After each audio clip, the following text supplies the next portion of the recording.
Welcome to this explainer. Look, if you're an educator right now, you've almost certainly experimented with AI chatbots by now. But let me ask you something honestly. Are you really using AI to its full potential? Or does it sometimes feel like a frustrating, unpredictable guessing game? Well, today, we're going to completely transform how you interact with artificial intelligence. And the secret? We aren't just going to look at the technology itself, we're going to look at how we communicate with it. By the end of this explainer, you'll have a powerful, incredibly simple framework to confidently direct AI. We're talking about turning it into your ultimate teaching assistant, lesson planner, and thinking partner, all using simple, plain English. So, here's our roadmap for today. We'll be moving through 1. The vague instruction problem, 2. Why AI needs context, 3. Meet the Teach framework, 4. Teach framework in action, 5. Talking versus typing, and finally, 6. Better prompts, better thinking. Let's just dive right in. Section 1. The vague instruction problem. Okay, I want you to imagine that I asked a room full of people the instruction you see on the left. Draw a house. What do you think would happen? Literally every single drawing will look completely different, right? Somebody's going to draw a massive mansion, someone else draws a tiny little hut. And why is that? Because as humans, we just automatically fill in the missing gaps with our own assumptions. Now consider the instruction on the right. Draw a small, blue house with 2 windows, a red roof, a tree on the left, and a dog in front. Suddenly, everyone's drawing is going to look remarkably similar. The missing information, the color, the background, the style, it's all been provided for them. So the absolutely crucial point here is this. Vague instructions create vague outputs. Whether you're assigning a task to a colleague, teaching a student, or, yes, talking to a computer, leaving out the details guarantees you won't get what you actually want. If you don't specify the details, you are leaving the results entirely up to chance. That takes us to Section 2, why AI needs context. We just talked about how humans fill in gaps with their lived experiences. AI, on the other hand, fills gaps using patterns from the massive amount of data it was trained on. So if you go to an AI and type a super simple instruction like, create a lesson plan, the AI has no idea who your specific students are, it doesn't know your school's resources, your local curriculum, or whether you're in a busy urban center or a quiet rural village. So what does it do? It just pulls the most average, generic patterns it can find on the internet. And this brings us to a quote that is perhaps the most important conceptual understanding you can possibly have when working with this tech. If we leave too many blanks, AI guesses. You see, the chatbot won't necessarily stop and tell you it's confused, it just silently makes assumptions and guesses what you want. When humans don't get enough info, we usually stop and ask questions. AI? It usually just guesses silently, which leaves you with an output that feels totally disconnected from your actual classroom. Which brilliantly illustrates our main goal for today. Good prompting is simply reducing the amount of guessing the AI has to do. We want to stop the AI from guessing by building a solid, highly detailed bridge of information. Because the less the machine has to guess, the more useful, accurate, and perfectly tailored your results are going to be. Moving on to Section 3, meet the Teach framework. To get that perfect response and eliminate the guesswork, we use something called the T.E.A.C.H framework. It is so easy to remember. T stands for task. What exactly do you want it to do? E is expertise or role. Who should the AI act as? A is for audience. Who is this actually for? C is context and constraints. What are the specific details or limits we need to work within? And finally, H is how should the output look?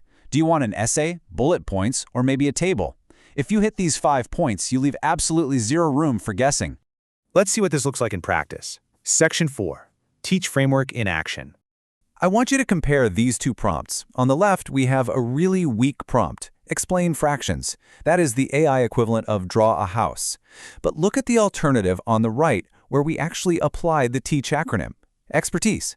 Act as an experienced grade 5 math teacher. Task an audience. Explain fractions to rural government school students. Context. Use local examples like roti, mangoes, and maybe even local cricket teams. How it looks. Include one activity and use simple English. Doing this instantly transforms a weak, generic prompt into a highly tailored, engaging, classroom-ready lesson that your students will actually connect with. Now, you can take things a step further. You can even feed a lesson plan back into the AI and ask it to critique it for missing elements or unrealistic assumptions. AI is actually fantastic at analyzing pedagogy. But you have to remember this. AI can critique pedagogy, but it cannot see your classroom. It doesn't know that half your students missed breakfast this morning, or that it's raining outside and everyone is super distracted. It cannot see the very real human context of your specific room. And that leads us to a pretty profound question. If an AI chatbot can instantly tell us what is pedagogically missing in a lesson plan, what exactly is the role of the teacher? Well, it's not just generating content anymore. The teacher's true job is understanding learners. It's adapting to the emotional context of the room, making split-second decisions, building relationships, motivating students, and exercising professional human judgment. Think of it this way. The AI is your assistant, but you are the professional driver. All right, Section 5, talking versus typing, or as some call it, your AI Chintan Saathi, your thinking partner. Picture this scenario. It's 10 p.m., you're sitting in the staff room, or maybe you're finally home, you have a lesson tomorrow morning, and you are totally stuck. Do you really want to type out a massive, detailed prompt right then? Fortunately, you really don't have to. You can open the voice mode on your AI app and just talk to it. But here is the absolute secret phrase you need to know. Ask me questions before giving suggestions. When you tell the AI you're struggling to teach a concept, and you just add this single instruction, everything changes. The AI suddenly stops being an answer machine and behaves like a personal mentor and coach, asking you targeted questions about your specific classroom. This is a massive breakthrough for educators. Typing asks for answers. Talking creates thinking. Having a back-and-forth spoken conversation helps you brainstorm so quickly it overcomes writer's block and helps you refine your ideas iteratively. You can naturally say things out loud like, hey, give me ideas requiring absolutely zero budget, or can these be done in groups of 6? Speaking just feels easier than typing, and the AI will generate ideas you might never have considered on your own. You can even use this conversational approach for what we call the 5 Why challenge to deeply analyze a classroom problem. Imagine you tell the AI, my students are not interested in mathematics. The AI responds. Then you simply ask, why? The AI explains further. You ask why again. If you repeat this, you move from a surface-level problem, like students dislike math, to uncovering the real root causes, like students fear making mistakes, or they cannot connect math to their daily lives. It's an incredibly brilliant tool for reflective inquiry. Finally, we reach Section 6, better prompts, better thinking. When you really master this, you move from just being a learner to being a creator. You can take a collaborative document, say a list of your own rules for using AI in your specific school district, feed it into a tool, and ask the AI to generate a 2-minute podcast or a debate between 2 teachers discussing those very rules. You can actually hear your own learning speaking back to you. It's this magical moment where you dictate the actual content and the pedagogy, and the AI simply formats it into engaging media for you to share with your peers. Let's trace this whole progression one last time. We know a poor prompt leads to poor output. By using the T.E.A.C.H framework, a better prompt leads to a better output. But in order to create that better prompt, you must engage in better thinking. You have to clearly define your goals, your audience, and your context. Ultimately, better teachers lead to better thinking. The goal of improving your prompts is actually about improving your own thought process. So communicating with AI isn't really about learning some complicated new software. It's about learning to think more clearly, communicate more precisely, and exercise your professional judgment. These are teaching skills. They are not technology skills.